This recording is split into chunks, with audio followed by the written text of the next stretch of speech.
Hello and welcome to the Liverpool Transfer Daily. I'm joined by my fellow Liverpool.com writer Andrew Beasley, and we're going to talk a little bit about some potential midfield targets. First of all, one who's been linked with Liverpool ever since the summer now is Moises Caicedo, but it seems like Arsenal and Chelsea are also interested. And the latest bit of news at the moment coming out is that a price has been set for him by Brighton, which is around 100 million. He feels like someone who's increasingly becoming out of Liverpool's sort of range with the Chelsea interest, with Arsenal as well now. And I think this latest transfer fee set as well, it feels like Liverpool are unlikely to make a move for him, isn't it? Yeah, I think certainly at that price, it does seem unlikely, doesn't it? I mean, they're clearly still all in on Bellingham and hoping to get that deal done. And it's just impossible, it's hard enough in a way to see them spending what they'll need to get him. But let's assume that they do, for argument's sake. They're not then going to have another 100 million to spend on Caicedo or anybody. Now, you can understand Brighton trying to get that kind of level of money for him. He's obviously an excellent player. Did okay at the World Cup, these sorts of things. I mean, he is supposedly only under contract for another 2 years, so I think it is quite hard to see them actually getting that much. They're probably setting their bar there, and then somebody comes back and says 70 and they say 90 and those sorts of things. But I don't think they'll realistically get that for him. But at that sort of price, as I say, I think it still remains difficult to see Liverpool completing a deal, certainly before they've sorted out what's happening with Bellingham, because they'll want to keep what money they have for that, I'm sure. I think as well, with the interest that's being reported around Arsenal and Chelsea, we don't tend to see Liverpool get into a sort of bidding war. So you'd assume if Chelsea start bidding and Arsenal start bidding, then Liverpool would probably just turn elsewhere as well, because they don't tend to be a team who gets involved in that sort of thing.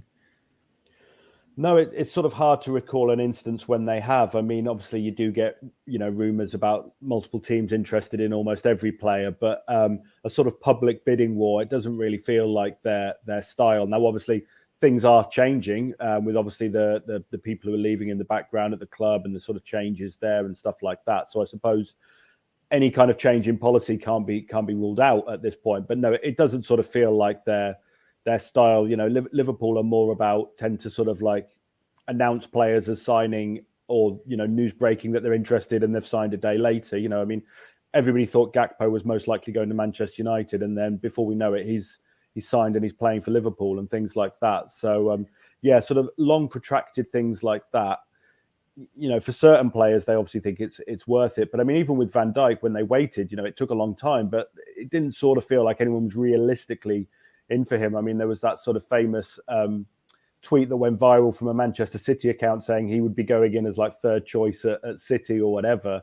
But I'm not sure anyone ever really believed that. And, Liverpool were the only realistic contenders, I think, although that's certainly how it feels looking back now. So, yeah, I think if Arsenal and Chelsea want to fight it out as they did with Mudryk, then sort of good luck to them, because I don't think Liverpool will sort of be trying to outbid them. Certainly not Chelsea, the way they're sort of spending money at the moment and have done in the last sort of 2 windows.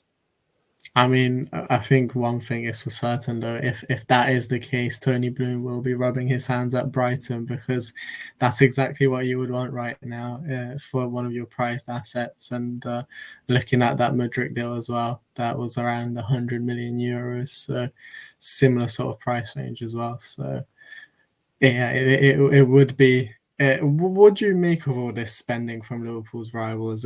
Does it concern you that the likes of Chelsea and obviously Manchester City, Manchester United, and even Arsenal now can afford to sort of pay those kind of figures?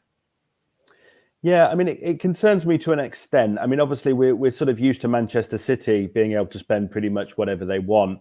And obviously, Chelsea sort of have historically, although that had slowed down a bit towards the end of the Roman Abramovich era. But obviously, going way back to when he first came in, they were spending, crazy sums of money. So it isn't a new development that Liverpool aren't sort of the richest team or able to compete necessarily with those sides financially. Where it sort of concerns me is that in the past, that hasn't really sort of mattered. Like Liverpool have, in the last 5 years or so, Liverpool have got the players they wanted, fitted into the team very well. They made a team that won the league and won the Champions League and could easily have won a couple more titles on a much smaller, net spend than what other clubs have done. My concern is that not being able to continue forever, either because of the changes behind the scene or just sort of the law of averages. You can't get every single transfer right. I mean, you look back over the last 5 years, probably the closest to a flop is like Naby Keita, just because he hasn't been able to sort of play consistently. He's generally done pretty well when he's played and stuff like that. I mean, he's probably the closest they've got to a flop because he costs quite a lot of money and hasn't delivered all that much. But I mean, if he's your worst flop compared to what some teams have had, it's really not that bad. So the money doesn't concern me so much as, well, are Liverpool going to be able to continue to compete on their smaller budget at the highest level? Because it's incredible what they did, but it's also very difficult to maintain. Whereas other teams can spend freely, and if they have a flop, it doesn't really matter. Liverpool can't afford to carry that quite so much.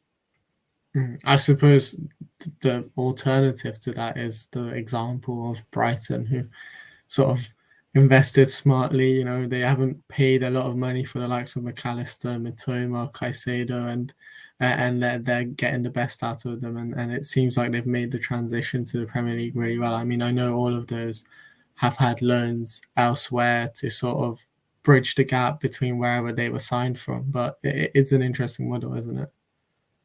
Oh, absolutely. I mean, I saw a tweet when Brighton beat Liverpool a couple of weeks ago. I think their starting 11 cost something like 35 million. And I mean, obviously, Liverpool aren't in a good place at the moment, but I mean, they're undoubtedly still a big team. And Brighton with a 35 million pound team just tore them to shreds, basically, which perhaps says more about Liverpool. But yeah, clearly there's a lot of smart recruitment at Brighton. Like, you sort of feel like if Liverpool had Brighton as their new sort of Southampton, i.e. the sort of slightly lower tier team that they did a lot of business with, and that would be no bad thing. But obviously, with all the money in the Premier League these days, combined with the smart staff they've got there, and the owner Tony Bloom, as you mentioned, it's sort of like they can't probably pick players off from those teams as easily as they could, particularly Brighton, because of how smart they are. And obviously, as we say, I think 100 million for Caicedo is unrealistic. But it's sort of not unrealistic that they're asking for that, at least. I mean, that's the sort of market that we're in now. And the days of Liverpool sort of picking off Southampton's best players for maybe 25, 30 million, as they did with Lallana and Mane and guys like that, those days are gone. If you want the best players from the sort of next tier down teams, it's probably, 50, 60 million. And as we say, asking for 100 and hoping you get close to it, sort of thing. Yeah, I mean, you have to be really clever in the market now. Look at Napoli, for example. Obviously, they bought Kvaratskhelia, but he was sort of under the radar. I mean, some sort of football nerds might have known about him doing well in Russia and Georgia, but he was very well under the radar. And then they brought in the South Korean centre-back, Kim Min-jae. Again, he was someone who football nerds will have known about because he was doing well in Fenerbahce, but probably not on the radar of a lot of clubs. And again, he's someone being courted by Manchester United and even Liverpool have potentially been linked with him. On to speaking of smart transfers, Sofyan Amrabat was probably in that sort of zone before the World Cup. Now he's become a bit more popular. Liverpool are reportedly leading the race for him. Do you think that could be the sort of alternative to Caicedo? He's obviously would cost a lot cheaper, but similar sort of profile in terms of defensive qualities. Yeah, I think I'm not convinced the deal is going to happen necessarily, but it sort of feels a more realistic target than Caicedo, certainly. The thing we were just talking about with Liverpool not really being able to sort of pick off the best players from other teams, the nature of the Premier League's advantage over the other sort of even the top leagues in Europe, much less the sort of smaller leagues in Europe, they need to leverage that advantage, and that they should be able to get players from Fiorentina and similar clubs. Now, obviously, they're going to want a lot of money for him as well. He had a very impressive World Cup. I don't think sort of historically Liverpool would be the sort of team, a sort of club to be wowed by what a player did in sort of 6 or 7 games at the World Cup. They're going to have looked into far more detail if they are interested or if they're not interested. So they're not going to be won over by that. But clearly it strengthens Fiorentina's position. But as I say, I think I imagine if they were going to sign him, they probably would have done by now. But at the same time, he does at least feel a bit more of a realistic target for them. I mean, I think the only issue perhaps is the homegrown sort of quota being filled by Gakpo's non-homegrown, I should say, being filled by Gakpo. So that makes any potential deal a lot more difficult in terms of Jurgen Klopp potentially having to not include someone like a Keita, someone like a Diaz in the Premier League and the Champions League squad. Yeah, I must admit I haven't sort of looked too closely at where Liverpool are in the homegrown thing, but obviously a lot of the players they've brought in don't fall under that bracket, which is going to be a little bit of a problem potentially. I mean, again, it's another tick for Bellingham, as if he sort of needs any more ticks, but it is something in his favour, obviously, as an English player.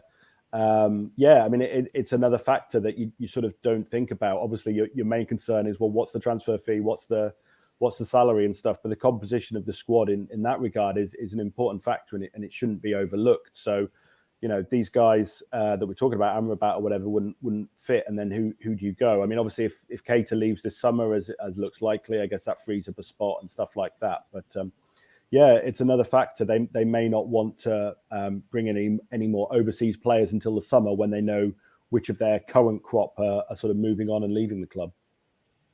Absolutely. I think one thing we can all agree on is the fact that the summer is going to be a really interesting and really important time for Liverpool. Maybe not in this January window. We'll see what happens. There might potentially be a deal still, but the summer is definitely what the focus is on for Liverpool. I think that about wraps it up. Thanks, Andrew, for joining me. Thanks, everyone, for tuning in. And as always, do check out the rest of the Blood Red content going out today, and all the written content on Liverpool.com as well.